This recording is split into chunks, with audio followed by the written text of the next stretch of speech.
Hello friends, स्वागत है आप सबका हमारे channel smart study point Patna में। आज हम लोग जो है संविधान के जितने भी इम्पोर्टेंट आर्टिकल बनता है सभी को क्या करने वाले हैं, इस वीडियो में एक एक करके देखने वाले हैं। ठीक है, जो इम्पोर्टेंट अनुच्छेद बनता है वही सबको कवर करेंगे इसमें। अगर आप इस वीडियो को देख लेते हैं पूरा अंत तक तो आपका एक भी आर्टिकल किसी भी एग्जाम में नहीं छूटने वाला है, चाहे आप बिहार पुलिस का एग्जाम देने वाले हैं आगे शिफ्ट में या फिर आप किसी भी एग्जाम में बैठने वाले हैं। ठीक है, अगर आप इस वीडियो को देख लेते हैं तो आपका एक भी प्रश्न अनुच्छेद से बाहर नहीं जाने वाला है। तो चलिए हम लोग वीडियो को स्टार्ट करते हैं और देखते हैं सभी अनुच्छेद को एक एक करके। देखिए, पहला अनुच्छेद है कि आर्टिकल 1 में क्या कहा गया है, संघ का नाम और राज्य क्षेत्र के बारे में वर्णन किया गया। आर्टिकल 2 में नए राज्य का प्रवेश या स्थापना, यानी कि जैसे कि सिक्किम पहले भारत का राज्य नहीं था ना, तो उसे पहले भारत में मिलाया गया, फिर उसको एक राज्य बनाया गया। आर्टिकल 2 के तहत क्या जाता है। आर्टिकल 3 के तहत क्या होता है कि वर्तमान राज्यों और पुराने राज्यों के क्षेत्रफल, सीमा और नाम में परिवर्तन, जैसे कि बिहार से अलग होकर के झारखंड बना है और फिर उसी तरह से नाम में भी परिवर्तन हुआ है बहुत सारा का।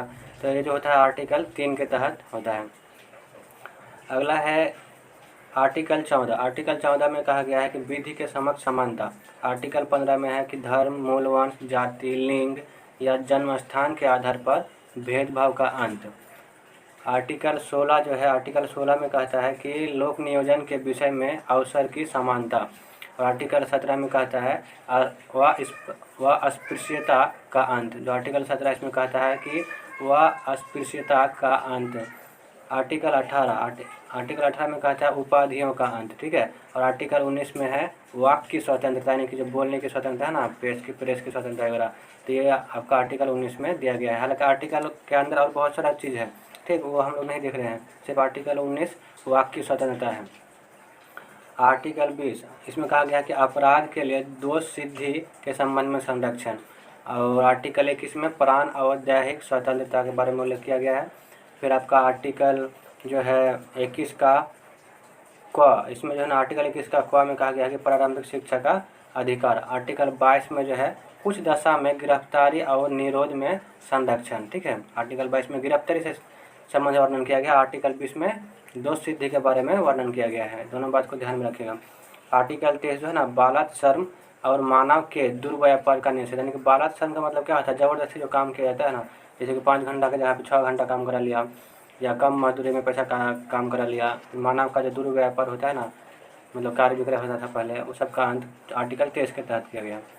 आर्टिकल जो आपका 24 है, इसमें कहता है कि कारखानों में बाल श्रम का निषेध, यानी कि जो 14 वर्ष से कम उम्र का बच्चा है ना, वो आपका कारखाना में काम नहीं करेगा। आर्टिकल 24 में कहा गया है। ये सब क्वेश्चन डायरेक्ट एग्जाम में पूछता है। ठीक है, तो आप लोग थोड़ा सा ध्यान से देखिए। देखिए, आर्टिकल 25 है, इसमें कहा गया है किसी भी धर्म को मानने और आचरण और प्रचार करने की स्वतंत्रता। आर्टिकल 26 में कहा गया है कि धार्मिक कार्यों की प्रबंधता की स्वतंत्रता, मतलब अब जो धर्म मानते हैं उसके उसके उसके मतलब उत्थान के लिए कोई भी काम आप कर सकते हैं, जैसे कि सभा हो या फिर पूजा वूजा जो भी है। ठीक, तो जो करते हैं ना आप लोग, तो ये 26 के आर्टिकल 26 तक क्या आता है। आर्टिकल 27 किसी धर्म के अभिवृद्धि में खर्च पर कर का प्रतिशत, मतलब कोई भी धर्म के में जो खर्च होता है ना, तो अगर उस खर्च में क्या होगा कि सरकार क्या करेगा, टैक्स नहीं लगाएगा। ठीक है, वो टैक्स फ्री होता है। आर्टिकल 29 जो कहा गया इसमें कि अल्पसंख्यक वर्गों के हितों का संरक्षण। आर्टिकल जो है आपका 30, आर्टिकल 30 में कहा गया है कि अल्पसंख्यकों को शिक्षा संस्था की स्थापना एवं प्रशासन करने की स्वतंत्रता आर्टिकल 30 देता है। आर्टिकल 32 जो है ये आपका संविधान के उपचार का अधिकार देता है। वहीं आपका आर्टिकल जो 38 है ये आपका राज्य लोक कल्याण की अभिवृद्धि के लिए सामाजिक व्यवस्था बनाएगा। कौन बनाएगा, राज्य बनाएगा लोक कल्याण की अभिवृद्धि के लिए सामाजिक व्यवस्था। ये आर्टिकल 38 में कहा है।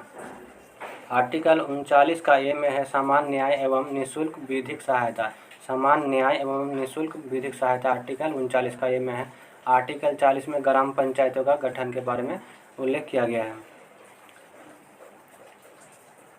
और अगला है कि आर्टिकल 44 समान सिविल संहिता। ठीक, समान सिविल संहिता के बारे में वर्णन किसमें किया गया, आर्टिकल 44 में किया गया। आर्टिकल 45 बालकों के लिए निःशुल्क और अनिवार्य शिक्षा, जो आपका 1 से लेकर 6 वर्ष तक का बच्चा होता है ना, जो आंगनबाड़ी में शिक्षा दिया जाता है, उसी के बारे में 45 में वर्णन किया गया है।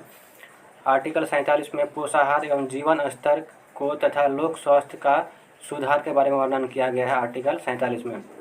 आर्टिकल 48 जो है इसमें कहा गया है कि कृषि और पशुपालन का संगठन।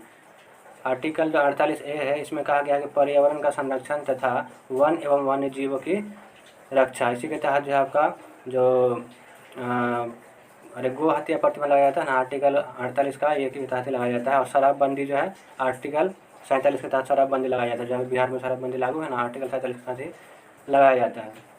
आर्टिकल 50 जो है इसमें वर्णन किया गया है कि कार्यपालिका से न्यायपालिका का पृथक्करण के बारे में वर्णन किया गया है। आर्टिकल 51 अंतर्राष्ट्रीय शांति और सुरक्षा के बारे में वर्णन करता है। आर्टिकल 51 का ये मूल कर्तव्य के बारे में आपका वर्णन करता है। वहीं आपका आर्टिकल 52 जो है राष्ट्रपति का पद के बारे में वर्णन करता है। आर्टिकल 53 जो आपका संघ की कार्यपालिका का प्रधान होगा राष्ट्रपति, इसके बारे में वर्णन करता है। आर्टिकल 54 में राष्ट्रपति का निर्वाचन के बारे में है। आर्टिकल 55 में निर्वाचन की रीति है राष्ट्रपति का। और आर्टिकल 56 जो इसमें राष्ट्रपति का कार्यकाल है। आर्टिकल 57 में राष्ट्रपति के पुनः निर्वाचन का योग होगा, इसके बारे में वर्णन किया गया है। आर्टिकल 58 में अर्हताएँ दिया गया है, यानी कि उसका जो क्या क्या कंडीशन होगा, क्या योग्यता होना चाहिए। आर्टिकल 59 में शर्त दिया गया है कि उसे राष्ट्रपति भवन में रहना होगा और जो उसको वेतन दिया जाएगा वो लेना होगा, ऐसा बारे में आर्टिकल 59 में कहा गया। आर्टिकल 60 इसमें शपथ के बारे में वर्णन है राष्ट्रपति का। ठीक है, अब चलते हैं हम लोग, कहीं जाना नहीं है। आर्टिकल 61 के तहत महाभियोग का वर्णन किया गया है। आर्टिकल 63 में उपराष्ट्रपति का वर्णन किया गया पद का। आर्टिकल 64 में जो है राज्यसभा के 5 दिन सभापति होगा उपराष्ट्रपति, इसके बारे में वर्णन किया गया। आर्टिकल 66 में जो है उपराष्ट्रपति का निर्वाचन के बारे में वर्णन किया गया है।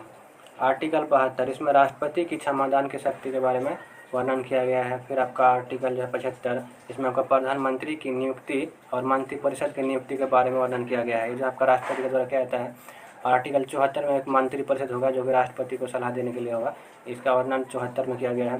तो आर्टिकल 79 में आपका संसद होगा, इसके बारे में वर्णन है। आर्टिकल 80 में राज्यसभा का वर्णन है। और आर्टिकल जो है आपका 81 में आपका लोकसभा का वर्णन है। आर्टिकल 81 में। आर्टिकल 93 में लोकसभा का अध्यक्ष एवं उपाध्यक्ष के बारे में वर्णन किया गया है। जो आपका आर्टिकल 85 है ना, इसमें आपका लोकसभा का भंग करता है, कौन करता है? प्रधानमंत्री की सिफारिश पर राष्ट्रपति करता है। ठीक है, इसके बारे में वर्णन आपका आर्टिकल 85 में किया गया है। फिर आपका आर्टिकल 110 जो है ना, इसमें धन विधायक के बारे में वर्णन किया गया है। फिर आपका आर्टिकल 112 जो है ना, आपका वार्षिक वित्तीय विवरण के बारे में वर्णन करता है। आर्टिकल 124 इसमें सुप्रीम कोर्ट के बारे में वर्णन करता है कि सुप्रीम कोर्ट का जो गठन होगा आर्टिकल 124 के तहत होता है, इसके बारे में वर्णन किया गया है। फिर आपका आर्टिकल 129 जो है सुप्रीम कोर्ट एक अभिलेख न्यायालय होगा, इसके बारे में वर्णन 129 में है। आर्टिकल 148 में है कि भारत का नियंत्रक एवं महालेखा परीक्षक होगा, इसकी नियुक्ति राष्ट्रपति करता है। 148 में वर्णन किया गया है। फिर आपका 153 इसमें राज्यों के राज्यपाल के बारे में वर्णन किया गया है। 155 जो है आर्टिकल, इसमें आपका राज्यपाल की नियुक्ति के बारे में वर्णन किया गया है। फिर आपका है कि आर्टिकल 161 इसमें राज्यपाल की क्षमादान की शक्ति के बारे में वर्णन किया गया है। आर्टिकल 165 इसमें जो आपका राज्यपाल की महाधिवक्ता राज्य की महाधिवक्ता के बारे में वर्णन आपका 165 में किया गया है। फिर आपका है आर्टिकल 168 इसमें विधानमंडल के बारे में वर्णन किया गया है। आर्टिकल 159 इसमें जो है आपका विधान परिषद जो होता है ना, विधान परिषद का सृजन यानी कि गठन और समाप्ति के बारे में वर्णन किया गया है आर्टिकल 169 में। वहीं आपका आर्टिकल 170 में विधानसभा की संरचना के बारे में वर्णन किया गया है कि उसमें कितना सीट होगा। और फिर आपका आर्टिकल 171 में विधान परिषद की संरचना के बारे में कहा गया कि इसमें कितना सदस्य होगा, मतलब क्या होगा इसका आकार। फिर आपका हो गया कि आर्टिकल 214 इसमें उच्च न्यायालय के बारे में वर्णन किया गया है। आर्टिकल 215 इसमें हाई कोर्ट जो है आपका अभिलेख न्यायालय होगा, इसके बारे में वर्णन किया गया है। आर्टिकल 216 जो है आपका इसमें हाई कोर्ट का गठन होता है। देखिए 214 में उच्च न्यायालय हाई कोर्ट का वर्णन किया गया है। 215 में हाई कोर्ट जो है अभिलेख न्यायालय होगा, इसका वर्णन किया गया है। 216 के तहत हाई कोर्ट का गठन होता है, इसको ध्यान में रखिएगा। 243 जो है ना आर्टिकल, इसमें ग्राम पंचायत का परिभाषा मिलता है। 243 का बी के तहत ग्राम पंचायत का गठन होता है। गठन वैसे गठन और बिफोर बनाना या फिर गठन या बनाना एक ही बात है ना, तो बिफोर बनाना। और 243 का सी में क्या था? संरचना होता है, तो सी फॉर संरचना। 243 का डी में क्या है? क्या स्थानों का आरक्षण, तो डी मतलब डिवीजन होता है ना भाई, तो डिवीजन से याद कर लेंगे हम लोग कि जो इसमें है कितना इसमें महिलाएं होगी, कितना पुरुष होगा पंचायत के गठन में। ठीक, सीट का आरक्षण होगा, तो वहीं आपका डिवीजन से हम लोग याद करेंगे कि 243 का डी में जो है स्थानों का आरक्षण है, यानी कि डिवीजन है। 243 का ई में कार्यकाल है पंचायत का। ठीक, तो हम लोग क्या करेंगे कि पंचायत का कार्यकाल कितना उसका होता है? 5 वर्ष का होता है ना, तो ई का भी जो है आपका स्थानीय मान 5 होता है। तो इसी से हम लोग याद कर लेंगे। और आर्टिकल 243 का आई में वित्त आयोग होता है। आर्टिकल 243 का के में निर्वाचन के बारे में कहा गया है, किसका, पंचायती राज के बारे में बोल रहे हैं सब। चलिए अगला प्रश्न और आगे का अनुच्छेद देख लेते हैं हम लोग। आर्टिकल जो है 248, इसमें कहा गया है कि अवशिष्ट शक्ति जो है आपका केंद्र के पास होगा। आर्टिकल 263 में कहा गया है कि अंतर्राज्यीय परिषद का जो गठन होता है ना, आर्टिकल 263 के तहत होता है। फिर आपका 266 जो आर्टिकल है इसमें संचित निधि के बारे में वर्णन करता है। फिर आपका आर्टिकल 267 जो है इसमें आकस्मिकता निधि का वर्णन करता है। आर्टिकल 280 इसमें वित्त आयोग का वर्णन करता है। फिर आपका आर्टिकल 300 का जो है ना आपका संपत्ति के बारे में वर्णन करता है। फिर आर्टिकल 312 जो है ना अखिल भारतीय सेवा के बारे में उल्लेख करता है। आखिर आर्टिकल 315 जो है ना संघ एवं राज्य लोक सेवा आयोग के बारे में वर्णन करता है।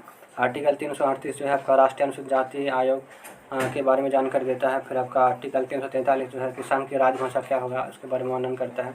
आर्टिकल 350 का प्राथमिक स्तर पर मातृभाषा में शिक्षा दिया जाएगा, ठीक है, इसके बारे में वर्णन 350 का में करता है। फिर आपका अनुच्छेद 351 जो है इसमें कहा गया कि हिंदी भाषा का विकास होगा, ये आर्टिकल 351 में कहते हैं। आर्टिकल 352 राष्ट्रीय आपात के बारे में वर्णन जो है आपका 352 में है।